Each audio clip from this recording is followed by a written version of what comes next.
1નો ઘન વત્તા 2નો ઘન વત્તા 3નો ઘન, એવી રીતે 10ના ઘન સુધીનો સરવાળો કેટલો થાય? તો દરેકને તમે 10 સુધીના ઘન કરશો, એ પછી સરવાળો કરશો તો એ થોડું અઘરું પડી જશે અને ટાઈમ પણ વધારે જશે. તો એના માટે એક સૂત્ર છે. શું છે? n બરાબર n નો વર્ગ બ્રેકેટમાં n પ્લસ 1 આખા કૌંસનો વર્ગ અને છેદમાં 4. આ ઇઝી સૂત્ર છે, તમારે યાદ રાખી લેવાનું. n એટલે શું? લાસ્ટમાં કયો ડિજિટ આપ્યો છે? 10.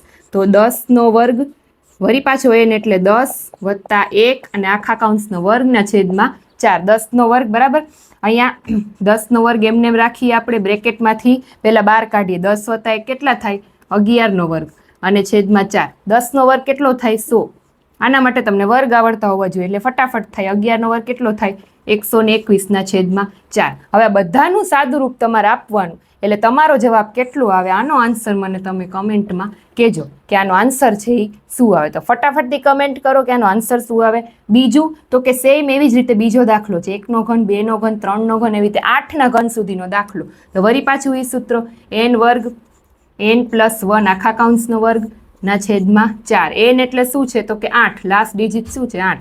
8નો વર્ગ 8 વત્તા 1 આખા કૌંસનો વર્ગ છેદમાં 4 બરાબર. અહીંયા 8નો વર્ગ, 8 ને 1 9, 9નો વર્ગ છેદમાં 4 બરાબર. 8 8 64. 8નો વર્ગ કેટલો થાય? 64. 9 9 81. 9નો વર્ગ 81ના છેદમાં 4. હવે આનું પણ સાદુરૂપ આપીને મને કમેન્ટમાં કહો કે આનો આન્સર શું આવે. બેયના આન્સર તમે સાદુરૂપ આપીને કમેન્ટ કરજો. Thank you.